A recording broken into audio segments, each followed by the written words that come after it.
महर्षि भृगु प्रजापति भी हैं। चाक्षुष मनवंतर में इनकी सप्तर्षियों में गणना होती है। इनकी तपस्या का अमित प्रभाव है। दक्ष की कन्या ख्याति को इन्होंने पत्नी रूप में स्वीकार किया था। उनसे धाता विधाता नाम के 2 पुत्र और श्री नाम की 1 कन्या हुई। इन्हीं श्री का पाणिग्रहण भगवान नारायण ने किया था। इनके और बहुत से पुत्र हैं जो विभिन्न मनवंतरों में सप्तर्षि हुआ करते हैं। वाराह कल्प के भृगु जी ब्रह्मा के मानस पुत्रों में से एक हैं। वे एक 10वें द्वापर में महादेव ही भृगु के रूप में अवतीर्ण होते हैं। कहीं कहीं स्वयंभू मनवंतर के सप्तर्षियों में भी भृगु की गणना है। सुप्रसिद्ध महर्षि च्यवन इन्हीं के पुत्र हैं। इन्होंने अनेकों यज्ञ किए कराए हैं और अपनी तपस्या के प्रभाव से अनेकों को संतान प्रदान की है। ये श्रावण और भाद्रपद 2 महीनों में भगवान सूर्य के रथ पर निवास करते हैं। प्रायः सभी पुराणों में महर्षि भृगु की चर्चा आई है। उसका अशेषतः वर्णन तो किया ही नहीं जा सकता। हाँ, उनके जीवन की एक बहुत प्रसिद्ध घटना जिसके कारण सभी भक्त उन्हें याद करते हैं लिख दी जाती है। एक बार सरस्वती नदी के तट पर ऋषियों की बहुत बड़ी परिषद बैठी थी। उसमें यह विवाद छिड़ गया कि ब्रह्मा, विष्णु और महेश इन तीनों में कौन बड़ा है।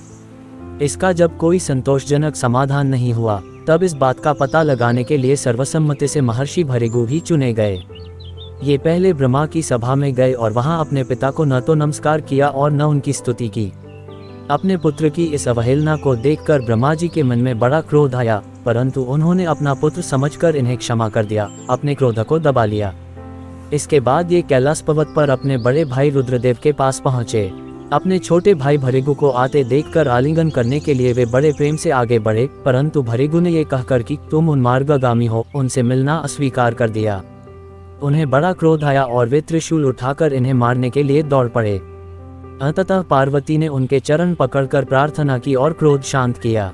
अब विष्णु की बारी आई। ये बेखट के वैकुंठ में पहुंच गए। वहां ब्राह्मण भक्तों के लिए कोई रोक टोक तो है नहीं।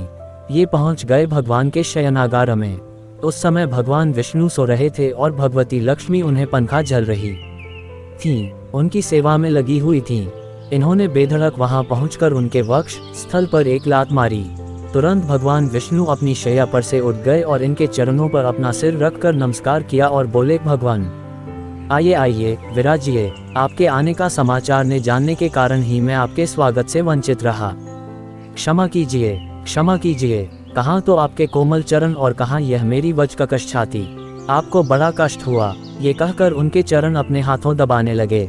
उन्होंने कहा, ब्राह्मण देवता, आपने मुझ पर बड़ी कृपा की। आज मैं कृतार्थ हो गया। अब यह आपके चरणों की धूलि सर्वदा मेरे हृदय पर ही रहेगी।